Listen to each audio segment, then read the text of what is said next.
Hey guys, welcome back to my channel. It has been a while, let me tell you. I get it. And I do apologize for not coming back sooner. Right now though, this is not a soap video. It is going to be a sewing video. Yes, I sew. In fact, I have a lot of crafts that I do, and hopefully I'll get to share all of them with you, or some versions of them here on this channel as well. Let me back up and say Happy New Year.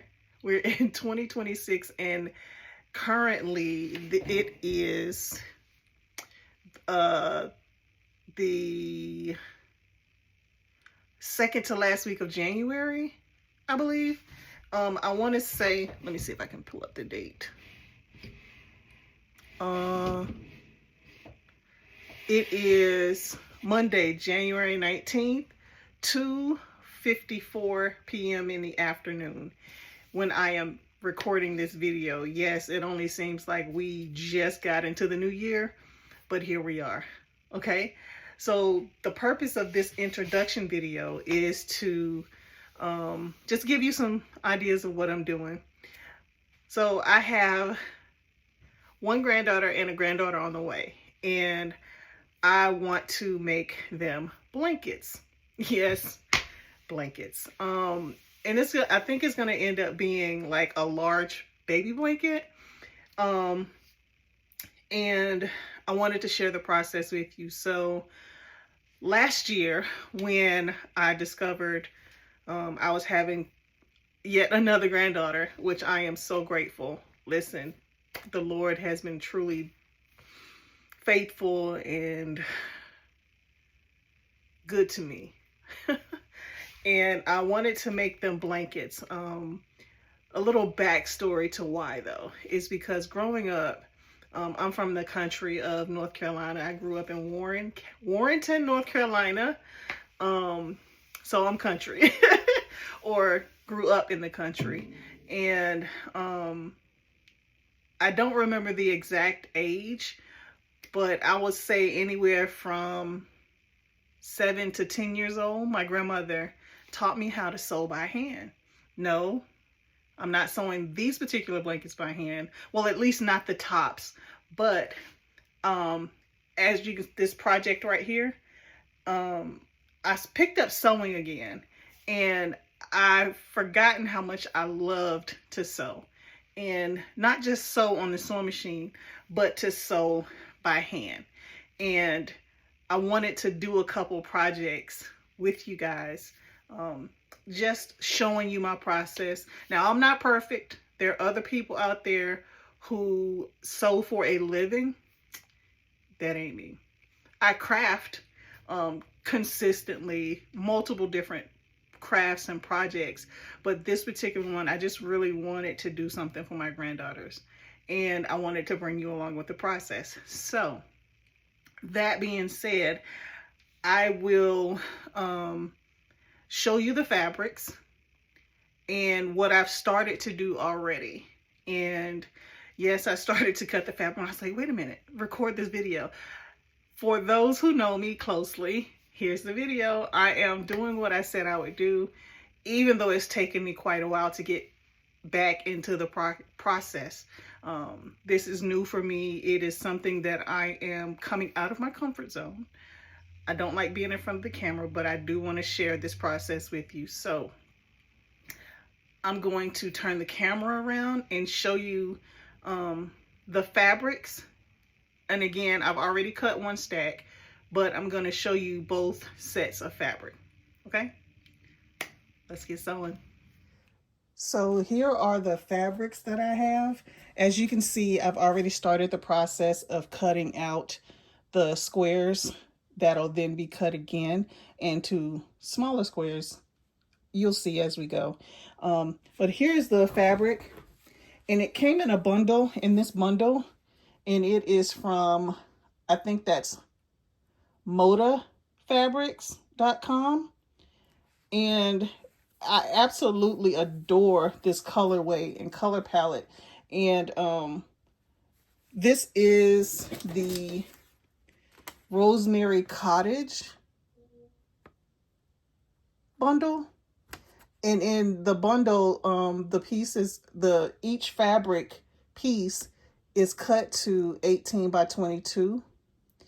And you can see the different fabrics that they have here. You can either go to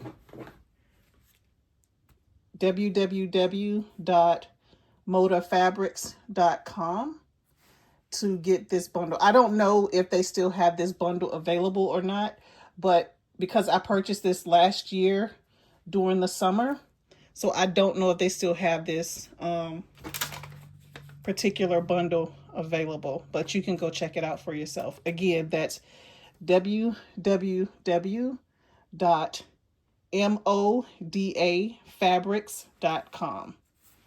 And again, that's the Rosemary Cottage bundle. And let me just briefly share with you. So this is the bundle, the set that I've already cut for one blanket. And let me show you the fabrics that are in this particular stack.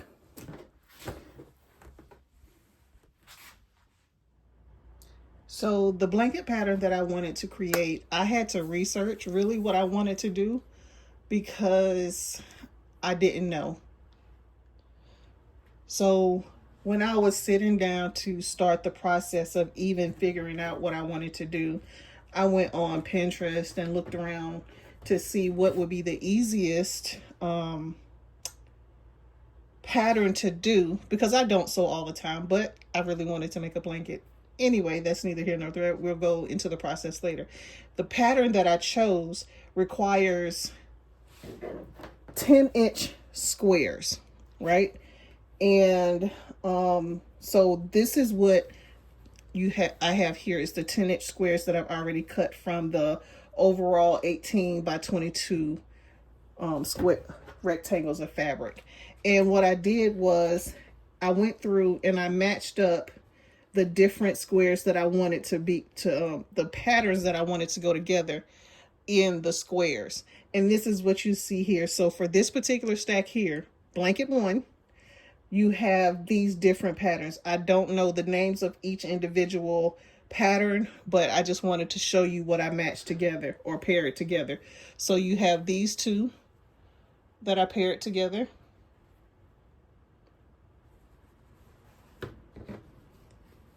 These two.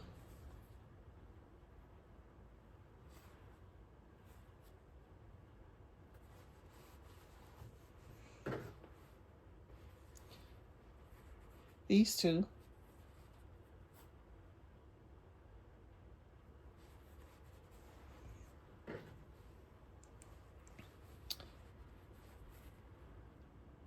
These two.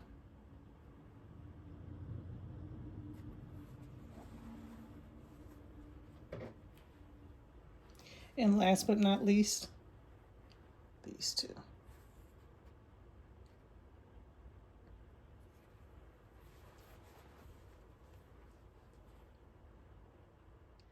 So I just showed you the colorway for the first blanket that I'm doing.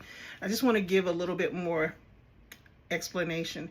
So again, I don't know if I said this in the last clip or not, but I don't sew often, and I did not know one, what size quilt I wanted. Yes, they're for my granddaughters, but I also want them to be able to grow into them and use them, you know, for quite some time, or at least have as a keepsake and pass on to their children if they so choose. I didn't know what I wanted to make, so it took me some research. So I went into Pinterest, my favorite, and I started to look through different quilt squares, because I was thinking I'll just throw it together as a solid blank top and just go from there. But then I was like, no, I really want to make it a little bit more playful and make it a little dressy, if I can say it that way. I don't know what other word to use for all you sewers out there. I hope you get and understand what I mean by that. So I took to Pinterest and I looked at different quilt squares and quilt tops for babies in particular, just to see what was out there. Then I had to make up in my mind what I wanted, or how the length of time that I wanted to dedicate to making these blankets. Yes, I love my granddaughters. I love my children. However, these things do take time. I do understand that. Even though I don't sew, I know any project that you put your hand to is going to take time. And I did not want to take an extensive amount of time, but I did want to make it so that it came out, you know, beautiful in the least amount of time. So the pattern, the quilt square that I chose, again, calls for a 10-inch square. And I'm not good at linking videos and things like that. If I can link the Pinterest video, I'll link that below this video. I'm still working on it, trying to figure all the things out. And it showed where in that particular video, it was a 10-inch square and you cut two 2-inch strips off of one side of the square, the 10-inch square, and then you turn the remainder of that fabric on its side into a long rectangle, and you cut 2 more 2-inch strips off of that.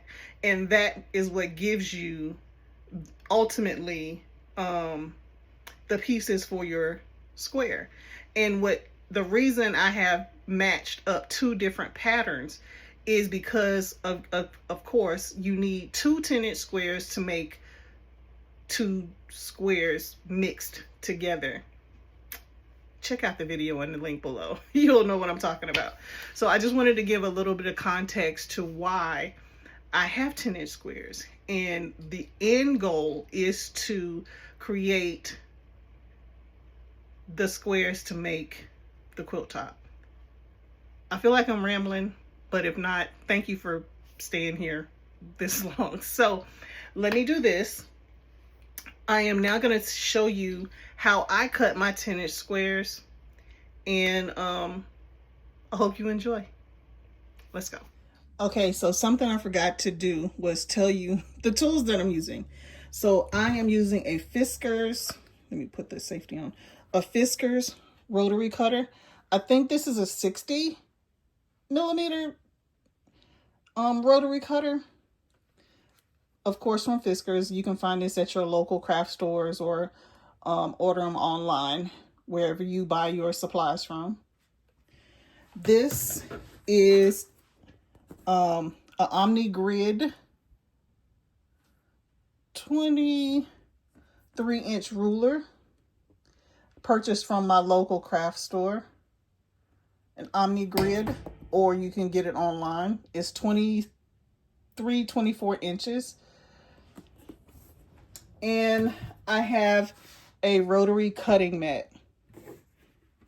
Yeah, a rotary cutting mat. And the number is JT-765 for this particular mat. I purchased it some time ago. You can see it's very well loved and used. And I don't remember where I got it from, but I'm quite sure you can find it at your local craft store or online, wherever you choose to find it. So now that I've done that, I'm going to show you how I cut my 10-inch squares. So what I do or have done is, let me see, I'm not in here. I cut 2 pieces of fabric at a time together. The 2 fabrics that are going to become matching or opposite squares are the 2 fabrics that I'm cutting together, so that I can stack them like I stacked the other set of fabric for the first quilt that I'm going to make.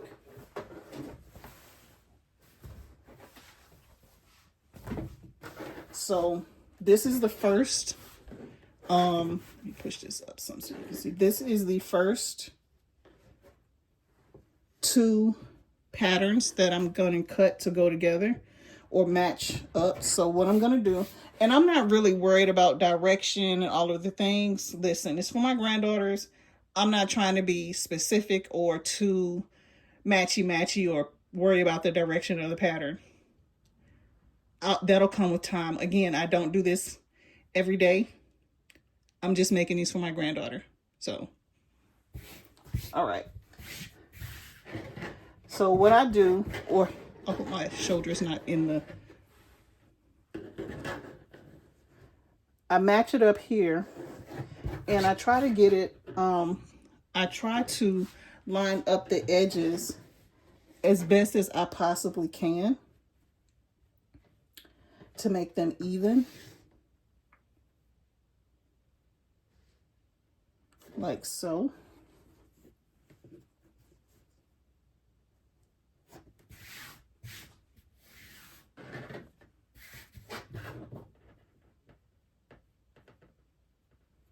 And again, it may not be perfect, but I'm going to get it as close to lined up as possible. All right, so here we go. I line it up right at the edge of this, give or take right above or below this white line. You can choose to, and I set it up wrong. I was about to cut it wrong. I'm glad I caught myself. So this is the 10-inch side, or no. This is the 18-inch width. This is the 22-inch width. What I like to do or tend to do is cut it on the 18-inch side first, so that it'll give me that extra piece of fabric like this. So I'll have, you know, the length here. So I need to readjust and turn. So that's my this is my 22-inch width this way. I'll cut it across the 22-inch width first at 10, and then I'll turn it and cut 2 squares out of that length. So, or width, whatever. You'll see what I'm saying. So I take my ruler and line it up, and you see the numbers, one side runs, so let me see if I can adjust it. This side here runs from 1 to 10 down, and then the other side has 35 down to 1 or 0. So I'm going to take my ruler, put it on the 10 here, and I'm going just over that line for 10. Oops, sorry y'all, it's again, and then I line it up over there on the 25.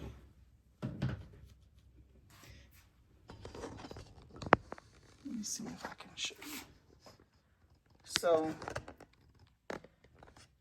it's lined up here on the 10, and then on the 25 mark over here.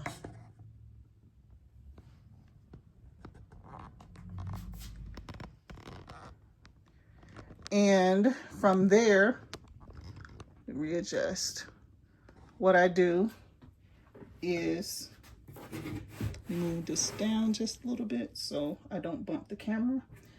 And I open my blade. This is the safety. Push it down and it exposes the blade. Okay? And from there, press down and cut. One try. Yay! That's my first cut. Now, what I'm gonna do, fringe.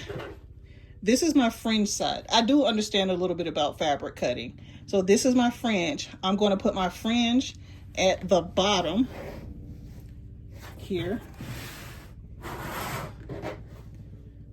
Okay. And now I'm gonna cut the 2 10-inch squares from this length here. And this is a 22-inch piece. right? So again, I'm lined, the 10 and 25 are gonna be, are my benchmarks for my squares. And here we go.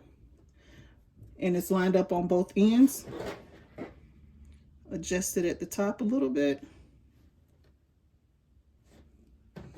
And press down and cut. And I have two 10-inch squares because I cut the two fabrics together. Let me cut this last piece. Line it up again. Right at the top.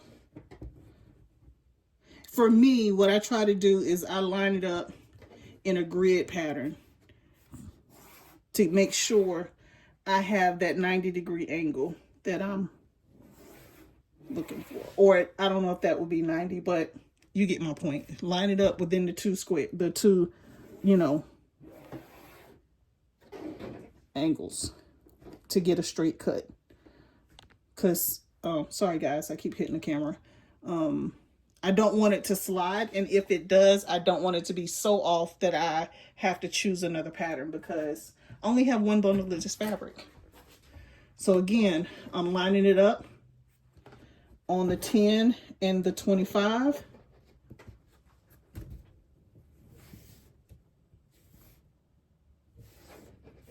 I'm going to adjust it down just a smidge.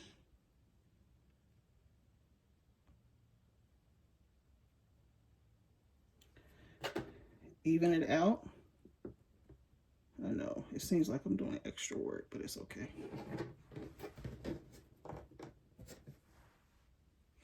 It's as even as I think I can get it right now.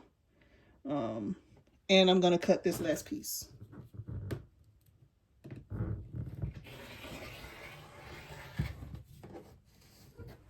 And there you go. I'm going to stop the video here, cut the rest of them, and then I'll be back. So I have finished cutting all the pieces.